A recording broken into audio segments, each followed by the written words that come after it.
जहां पर प्रेस वार्ता बस कुछ ही पलों में यहां पर शुरू होने में है। मंच पर गोविंद सिंह डोटासरा खुद मौजूद है, दिग्विजय सिंह यहां पर मौजूद हैं। तो किन मुद्दों पर यहां पर बातचीत होगी, क्या कुछ कहते हैं दिग्विजय सिंह, बेहद अहम। पीसीसी से ये सीधी तस्वीरें हम आप तक पहुंचा रहे हैं।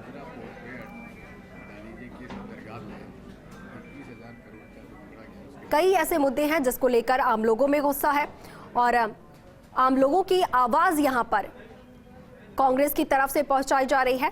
कल भी जिस तरीके से प्रदेश भर से तस्वीरें देखने को मिली,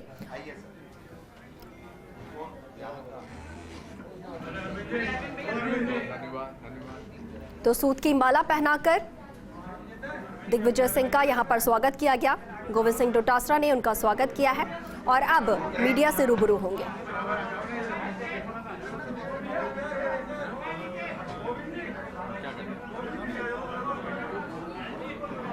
बड़ी संख्या में यहां पर पार्टी के नेता मौजूद है, पार्टी के कार्यकर्ता मौजूद है और पूरी तरीके से तैयारी है केंद्र को घेरने की, केंद्र की भाजपा सरकार को घेरने की। सबसे पहले आप सबका प्रदेश कांग्रेस कमेटी के इस प्रेस कॉन्फ्रेंस हॉल में हार्दिक स्वागत है, अभिनंदन है। आज हमारे बीच में हमारे नेता पूर्व मुख्यमंत्री मध्य प्रदेश आदरणीय दिग्विजय सिंह जी पधारे हैं। मैं प्रदेश कांग्रेस कमेटी की ओर से, प्रदेश कांग्रेस के तमाम कांग्रेस के कार्यकर्ताओं की ओर से और प्रदेश के जन जन की तरफ से आदरणीय दिग्विजय सिंह जी का हार्दिक स्वागत करता हूं, अभिनंदन करता हूं। अखिल भारतीय कांग्रेस कमेटी ने आदरणीय दिग्विजय सिंह जी को आपके साथ एक प्रेस कॉन्फ्रेंस करने के लिए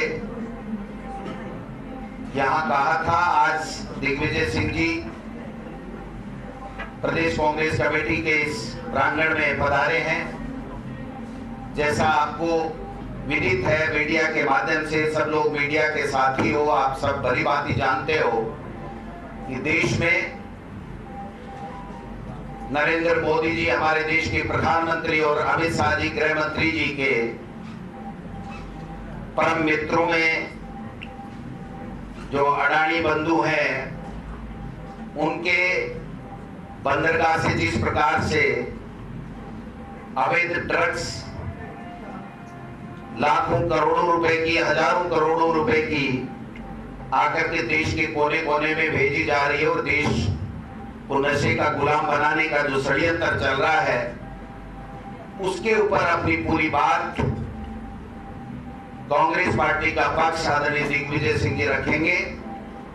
मैं ज्यादा समय आपके और आदरणीय दिग्विजय सिंह जी के बीच में नहीं रह करके मैं आग्रह करना चाहूंगा हमारे पूर्व मुख्यमंत्री आदरणीय दिग्विजय सिंह जी से कि वो अपनी बात हमारे प्रेस के साथियों को रखें। आदरणीय दिग्विजय सिंह। थोड़ा सेंटर में जाइए सर,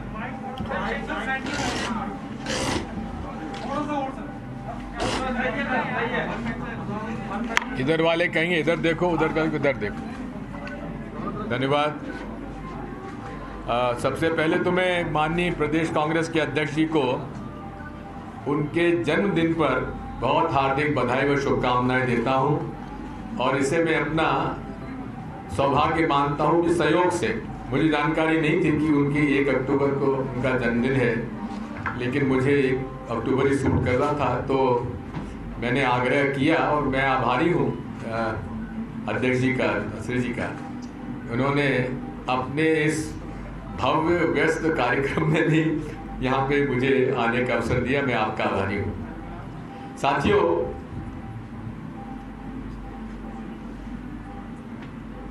तेरह सितंबर 2021 को केंद्र सरकार के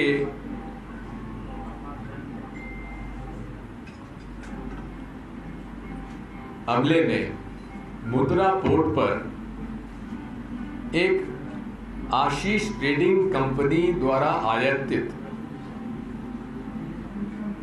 सेमी का टेल्कम पाउडर के नाम से जो अफगानिस्तान से ईरान और ईरान से गुजरात के पोर्ट पर आया माल, उसकी जब जांच की तो लगभग 3000 किलो का हेरोइन ड्रग उसमें उन्हें मिला, जिसकी बाजार में कीमत आज 21,000 करोड़ की है। और यही नहीं, जब और जांच पड़ताल की गई तो इसी आशी ट्रेडिंग कंपनी के नाम से 9 जून 2021 को 25,000 किलो हेरोइन का भी इसी प्रकार का सेमिकट टेल्कम पाउडर के नाम से Afghanistan firm MS Hasan Hussain limited, उसी के माध्यम से मुद्रा पोर्ट गुजरात में ये शिपमेंट आया था, जिसका कोई अता पता नहीं है, जिसकी बाजार में कीमत 1,75,000 करोड़ है। अब ये इतना बड़ा ड्रग का व्यापार, जहां एक शिपमेंट 1 लाख करोड़ से ज्यादा है, तो आप समझ सकते हैं कि देश में ये हीरोइन का व्यवसाय लगभग 5 से 10 लाख करोड़ का हो सकता है, ये संभावना है। केंद्र सरकार ने और मीडिया ने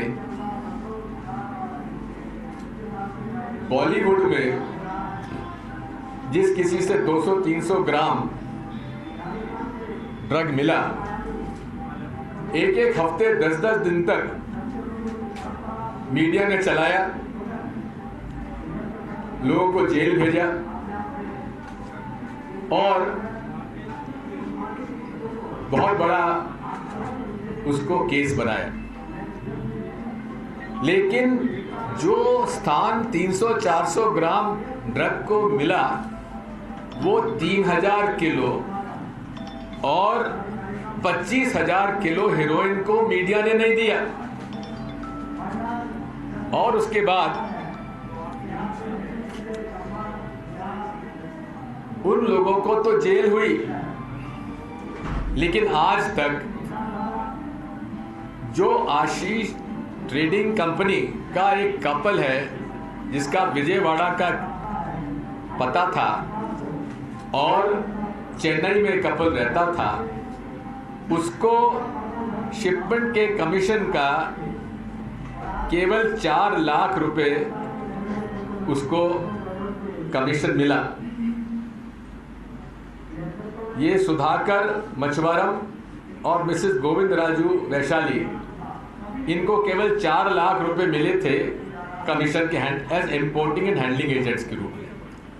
अब बात यही आती है कि आखिर इतना बड़ा व्यवसाय और व्यापार हो रहा है, और जहां enforcement directorate, NIA, IT, CBI बड़े बड़े प्रकरण अपने आप को उसमें शामिल होने का बताते हैं, और आजकल तो एक प्रथा बन गई है कि अपने राजनीतिक प्रतिद्वंदियों को झूठे ED, IT, CBI के छापे डालकर उनको परेशान किया जाए, और अगर वो भाजपा में शामिल हो जाएं तो केस समाप्त कर दिया जाता है। ये भारतीय जनता पार्टी का और मोदी शाह सरकार का काम करने का तरीका है। मैं आपकी इजाजत से एक वीडियो है, उसको मैं आपको सुनाना चाहता हूं। कितने कम से कम 13 प्रकरण हैं जहां भाजपा के लोग इस प्रकरण में शामिल रहे हैं, ड्रग के माफिया के चक्कर में। ये पहली बार नहीं है जब भाजपा या उनसे संबंधित किसी व्यक्ति का नाम ड्रग्स केस में जुड़ा हो। इससे पहले भी ये वाकया एक तो नहीं बल्कि पूरे 13 बार हो चुका है। देश के अलग अलग राज्यों में ड्रग्स पहुंचाने का ये पूरा धंधा भाजपा सरकार के सत्ता में आने के बाद तेजी से बढ़ा है। गुजरात, पंजाब, हरियाणा, मध्य प्रदेश, छत्तीसगढ़, कर्नाटक और बंगाल जैसे राज्यों में युवाओं को लगातार नशे की ओर धकेला जा रहा है। साल 2019 में मध्य प्रदेश के मंडला जिले के भाजपा आदिवासी नेता संपतिया उइके के 21 वर्षीय बेटे को पुलिस ने रंगे हाथों गिरफ्तार किया था। उन्हें सिर्फ ड्रग्स का आदी था बल्कि पेडलर भी था। अप्रैल 2017 में ड्रग पेडलर को पंजाब के गुरदासपुर जिले में बीजेपी नेता के घर से गिरफ्तार किया गया था। जून 2020 अम्बाला में बीजेपी चीफ जगमोहन लाल कुमार के बेटे अमित कुमार को पुलिस ने 60 ग्राम हेरोइन के साथ पकड़ा। सितंबर 2020 में कर्नाटक के कमाली में बीजेपी कार्यकर्ता चंद्रकांत चौहान को पुलिस ने नशीले पदार्थ के साथ गिरफ्तार किया था। अगस्त 2015 में पंजाब भाजपा नेता कमल शर्मा को राजस्थान पुलिस ने 190 किलो के नशीले पदार्थों के साथ पकड़ा था। जून 2020 में छत्तीसगढ़ पुलिस ने स्थानीय भाजपा नेता जगत पुजारी को ड्रग तस्करी के मामले में गिरफ्तार किया था। जून 2021 में भाजपा युवा मोर्चा से ताल्लुक रखने वाले धीरज कुमार को पुलिस ने लगभग 3 ग्राम की ब्राउन शुगर नामक ड्रग्स के साथ पकड़ा था।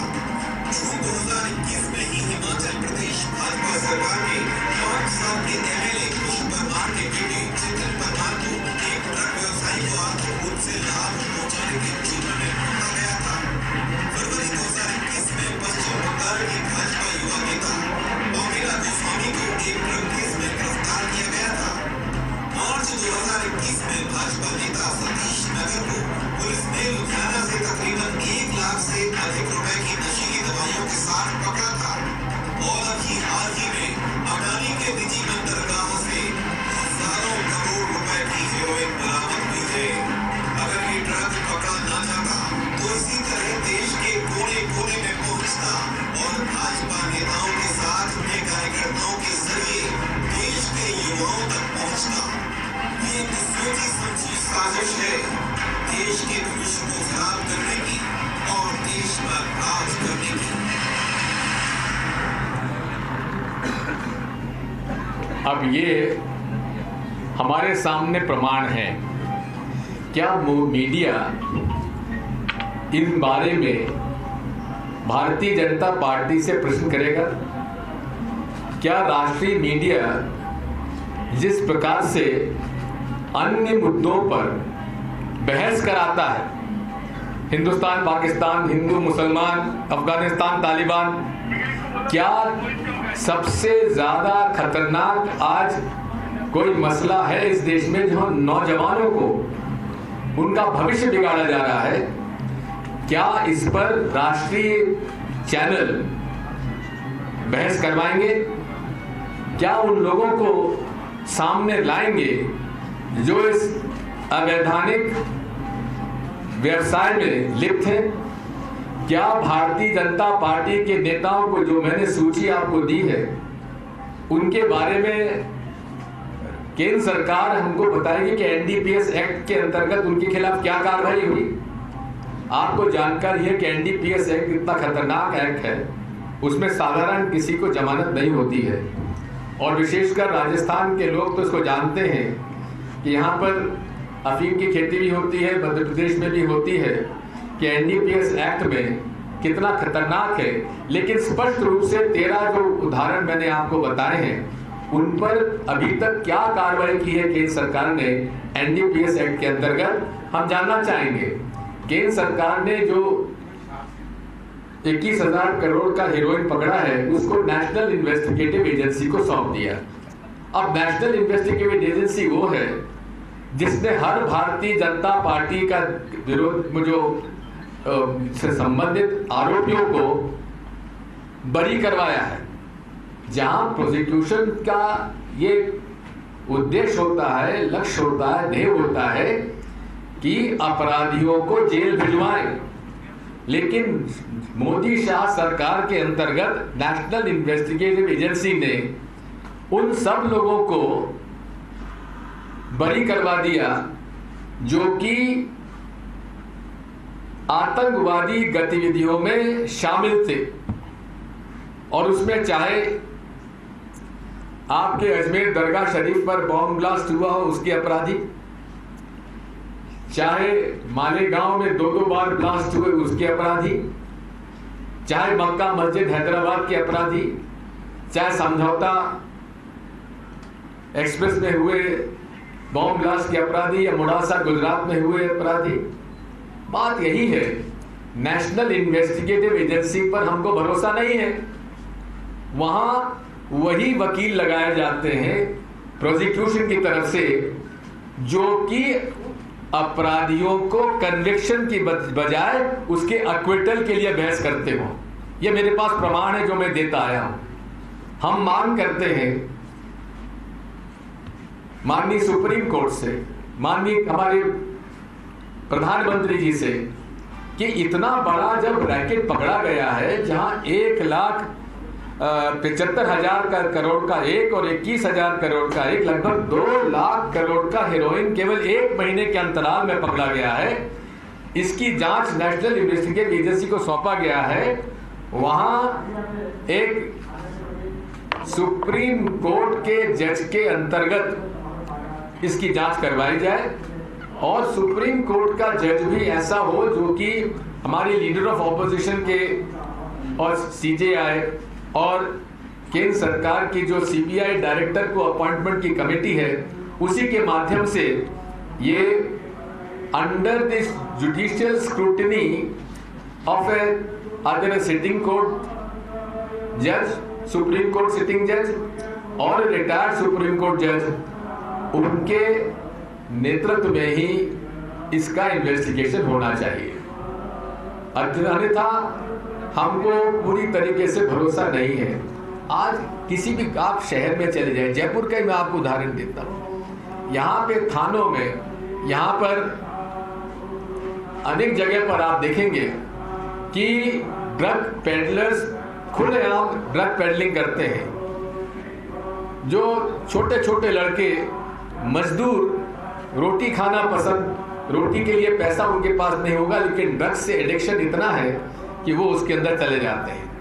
ऐसे गंभीर प्रकरण में हम चाहेंगे कि इस बारे में पूरी ईमानदारी के साथ, यदि मोदी शाह सरकार, भाजपा सरकार, राष्ट्रीय सेवक संघ के लोग अगर इस देश में लोगों की भलाई चाहते हैं तो ड्रग्स से मुक्ति दिलाना उनका प्रथम दायित्व होना चाहिए।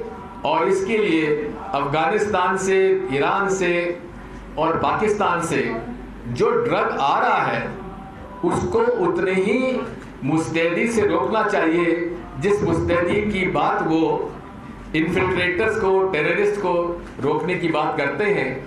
उससे ज्यादा खतरनाक ड्रग पेडलिंग है। इस बारे में हम उनसे ये अनुरोध करेंगे।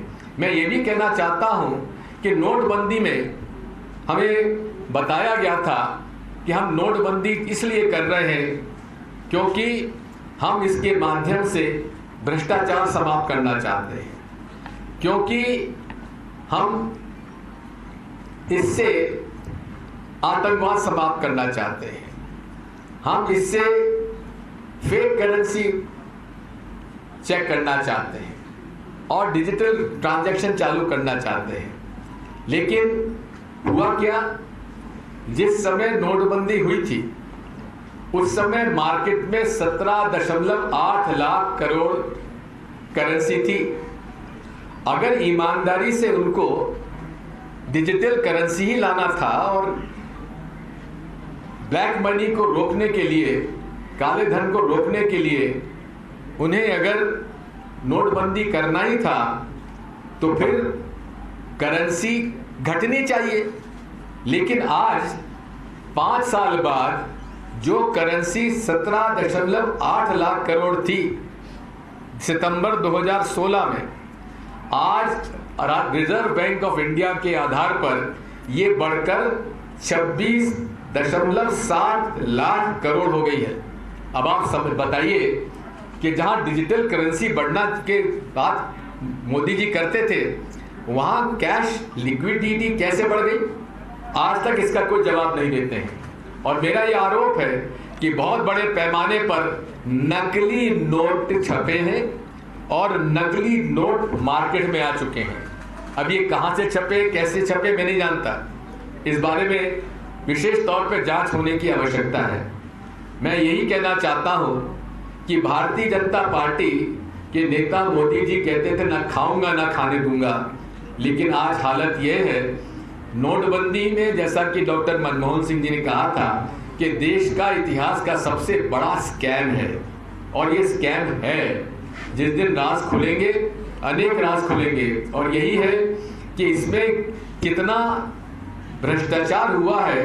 डॉक्टर यतीन्द्र ओझा, जो कि भारतीय जनता पार्टी के विधायक थे गुजरात के, उन्होंने लिखित पत्र भेजा था नरेंद्र मोदी जी को कि अमित शाह जी के जो कुछ लोग हैं जो कि गुजरात में 1 करोड़ पुराने नोट लेके 67.5 लाख नए करोड़ रुपए दे रहे हैं, ये उनका लिखित रूप से प्रधानमंत्री जी को पत्र था, लेकिन उस पर कोई कार्रवाई नहीं हुई।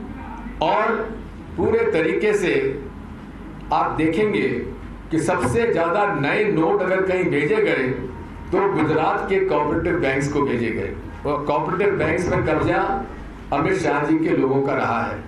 इसलिए हम चाहते हैं इसकी पूरी छानबीन होना चाहिए। जहां 2014 में नरेंद्र मोदी जी ने अनाउंस किया था कि काला धन हम वापस ले आएंगे, और काला धन वापस लाने के लिए सुप्रीम कोर्ट के रिटायर्ड जज की अध्यक्षता में एक स्पेशल इन्वेस्टिगेटिव टीम बनाई गई थी। 7 साल होने आए, आज तक स्पेशल इन्वेस्टिगेटिव टीम ने क्या रिपोर्ट दी है या क्या पाया है काले धन पर? क्या आपको अगर कोई जानकारी हो तो मैं जानना चाहूंगा। जहां तक मेरी जानकारी है, स्पेशल इन्वेस्टिगेटिव टीम ने आज तक वो रिपोर्ट नहीं दी है। ये पूरे तरीके से इसी तरह से आप देखेंगे राफेल सौदे के अंदर नियम और प्रक्रिया का पालन नहीं किया गया।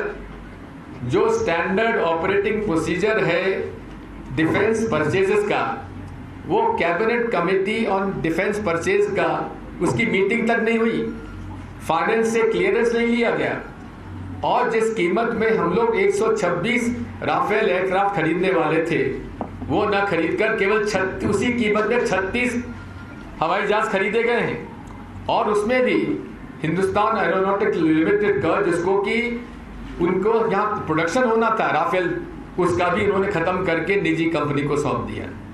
ये पूरे तरीके से ऐसे अनेक उदाहरण हैं जिनको मैं दे सकता हूं, लेकिन आज पूरी तरीके से ड्रग के मामले में मैंने आपके सामने ध्यान आकर्षित किया है, क्योंकि मेरी ये प्रेस कॉन्फ्रेंस केवल ड्रग के इस प्रकरण तक है। आप जितने भी ड्रग के बारे में कोई प्रश्न पूछेंगे तो मैं उनका उत्तर दूंगा। धन्यवाद।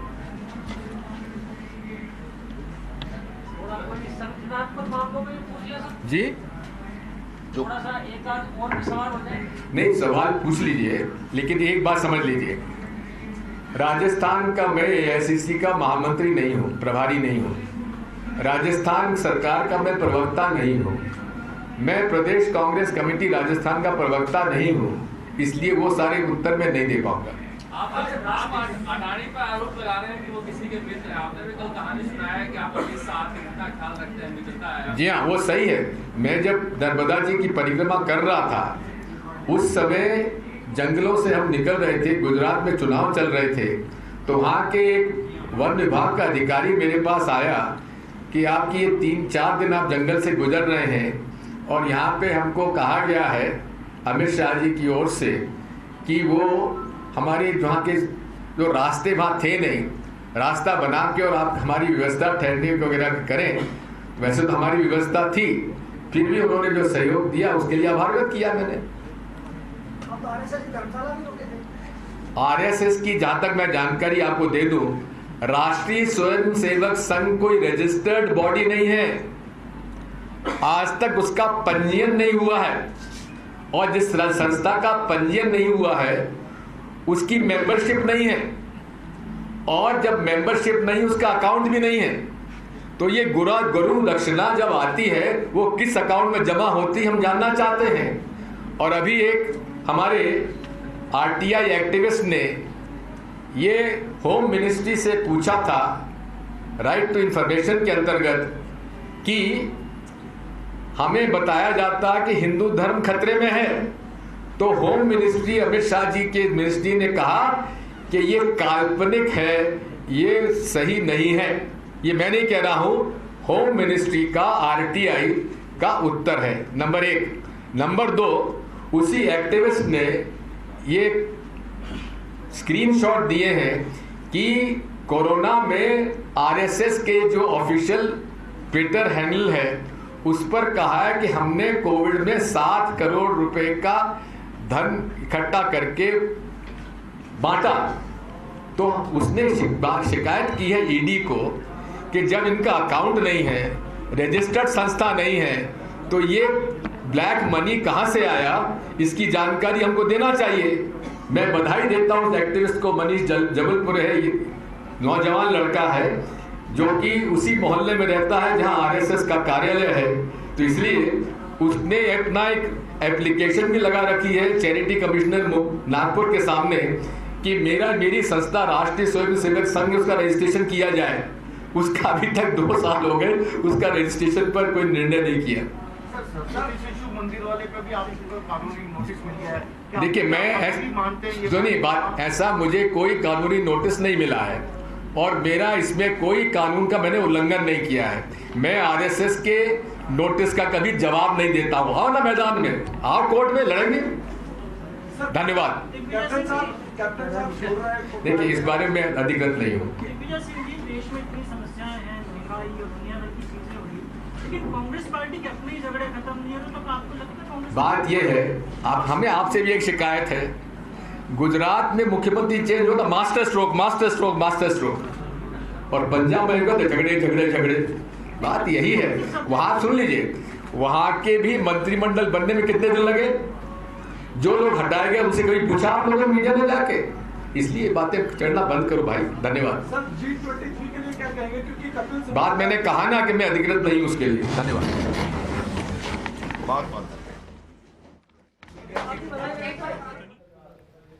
कई मुद्दों को लेकर केंद्र सरकार पर निशाना साधते आए, चाहे बात हो काले धन की, नोटबंदी की या आरएसएस की। इसके साथ ही उन्होंने विदेशों से आ रहे ड्रग्स को लेकर भी केंद्र सरकार पर निशाना साधा। तो महंगाई, बढ़ते तेल की कीमत, बढ़ते रसोई गैस की कीमतों को लेकर यहां पर उन्होंने निशाना साधा। इसके साथ ही आरएसएस की कार्यशैली पर भी। और अब ये तस्वीरें जहां पर शिक्षा मंत्री पीसीसी चीफ गोविंद सिंह डोटासरा का आज जन्मदिन, और ऐसी मौके पर यहां पर केक कट करके उनका जन्मदिन मनाया जा रहा है। तो पीसीसी से ये तस्वीरें आप तक पहुंचा रहे हैं, लाइव तस्वीरें, जहां पर पीसीसी चीफ गोविंद सिंह डोटासरा का जन्मदिन और अब पीसीसी कार्यालय में केक काटकर उनका जन्मदिन मनाया जा रहा है। तमाम पार्टी के नेता यहां पर मौजूद हैं, पार्टी के कार्यकर्ता यहां पर मौजूद हैं, दिग्विजय सिंह खुद यहां मौजूद, और इसी बीच केक काटकर शिक्षा मंत्री गोविंद सिंह डोटासरा का जन्मदिन यहां पर मनाया गया है। केक खिलाकर उनको दिग्विजय सिंह ने बधाई दी है। तो पीसीसी से ये लाइव तस्वीरें आप तक पहुंचा रहे हैं।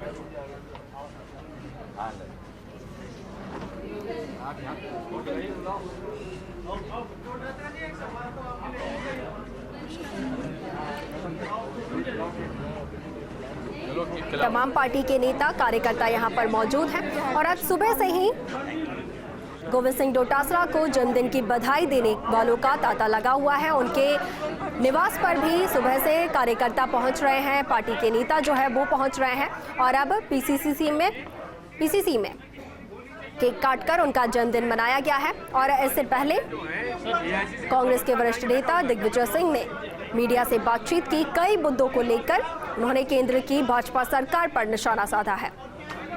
महंगाई से लेकर नोटबंदी तक की यहां पर चर्चा की गई, जिक्र हुआ और सभी को लेकर गुस्सा जाहिर किया गया है। आमजन जिस तरीके से त्रस्त है बढ़ती महंगाई को लेकर, उसकी यहां पर बात हुई। इसके साथ ही आरएसएस की कार्यशैली को लेकर भी निशाना साधा गया है। और उसके बाद शिक्षा मंत्री गोविंद सिंह डोटासरा का केक काटकर जन्मदिन मनाया गया।